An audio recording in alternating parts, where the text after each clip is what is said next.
So Jordan, what's it? You know, you're 2 days in Melbourne. Have you had a chance to see anything, or have you got any plans? And you know, what are you sort of looking forward to most down here? Yeah, I had a couple of friends that I played prep school basketball with that are from Australia. One of them is from Melbourne. I think the other one's from Sydney. What are their names, mate? Are they... One's Jimmy Anderson. The other one is Jacob Epperson.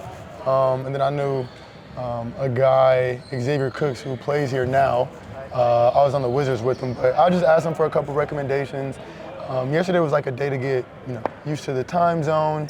I took a walk around with my mom, did a light dinner, nothing too crazy. I think I'll do most of my exploring the next couple of days. Have you got something on the agenda, like something that is there something that you've got locked in or that you want to do? Big animal guy. Yeah, okay. So I had to make sure that they put a kangaroo excursion on our list. So as long as I see a kangaroo before I leave, I'm all set. A little Joey.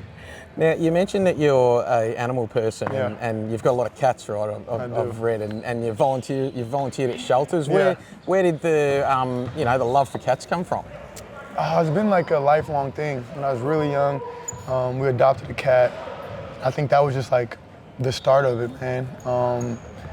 Anytime I see a dog on the street, I like to pet a dog. Being able to volunteer at the Humane Society, I don't know, it's just always been a love. I think it'll something that'll stay with me my entire life. So it's a cool getaway from basketball, being able to come home to your pets or dogs or cats, whatever pets you have. It's a good separation for sure. And so you're over here with Mum. Yeah. Has everyone brought family members and things like that? A lot of people brought a +1. Some people came alone, but whether it's their significant other, parents, coaches, friends, when you travel this far for an event, basketball, you normally try to make the experience worth it for other people as well. So it was cool that we were able to bring somebody with us. Had you been to Australia before? First time. First time? First time. It's like, the special experiences you get out of basketball, right? It's insane. I want to say a couple years ago, we went to Japan. And just the opportunity to see the world through basketball, I'm just extremely lucky for, man. I do a lot of my traveling in the summer, and I was talking to a staff member and said, there's no way I thought I would be waking up in Australia this year. So it's really cool to experience that, knock it off the list, but also, get to learn some new culture. It's like, are you still a movie buff? Like, where does that head for you? Still a movie buff. They interchange. It's almost like a refresh every year or so, 365. Something that I've been addicted to over the last couple of months was I went to go see the F1 movie this summer. Yep. And I've been hooked. I've been hooked ever since, man. I've been watching the Netflix series, obviously, but just starting to get into something new.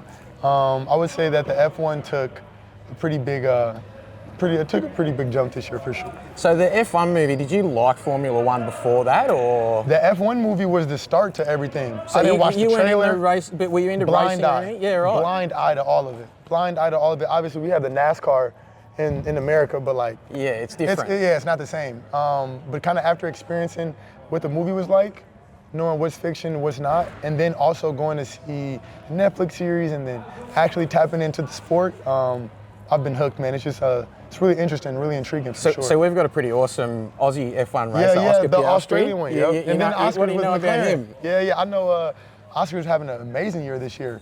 With McLaren, I want to say he might be leading F1 right now on the leaderboards, one or two. He's in the race with his teammate. Yeah, right? Lando. That's awesome. Yeah. Where is he from in Australia? I think he's Melbourne boy. Melbourne. Yeah, I'm pretty sure That's he cool, is. Man. Yeah. Shout out to Oscar. Came up from here. Shout out to Oscar, man. That's dope.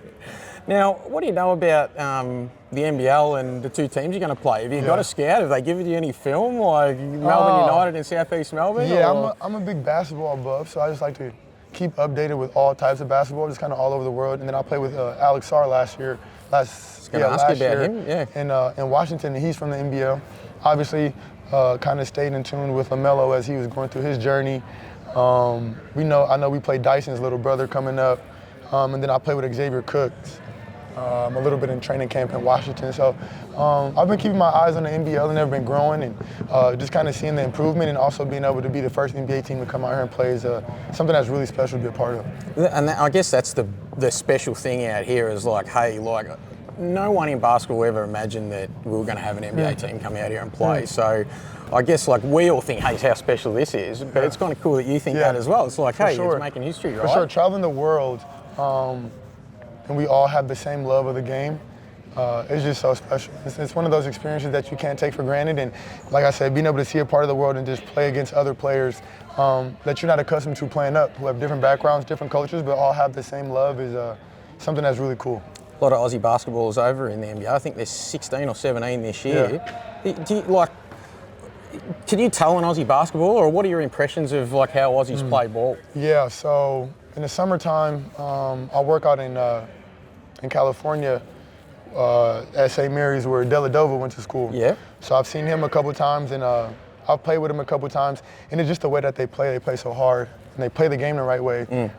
Very much team-oriented, very much winning, very much sacrificing for each other, which is obviously the way that you want to play the game. And Deli's done it at the highest level. And obviously at St. Mary's, Patty went there as well, and I'm a really big fan of just watching Patty play.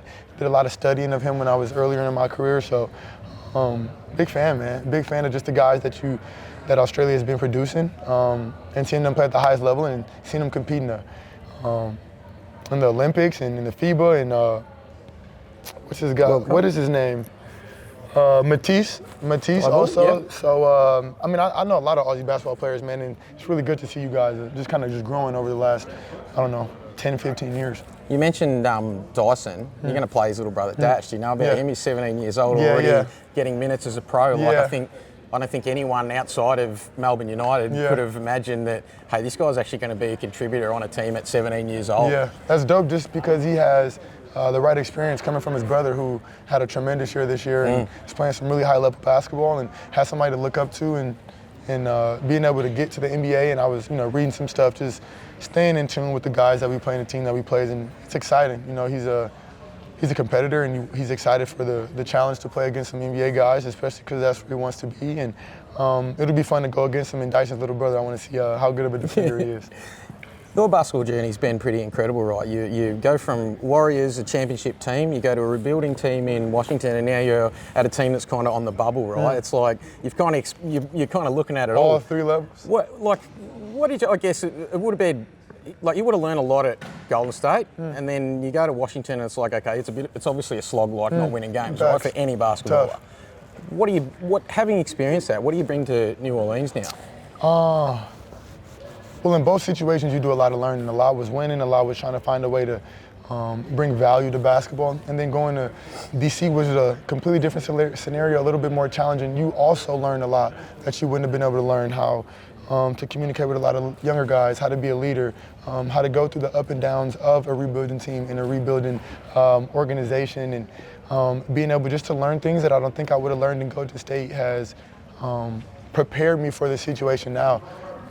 6 years of just basketball in the NBA playing the highest level is amazing, and now I'm able to come and apply that to a team who was very capable of making a run in the playoffs and getting to the playoffs where we want to be. And it'll be really cool to kind of put all the pieces together and try to lead this team to the playoffs.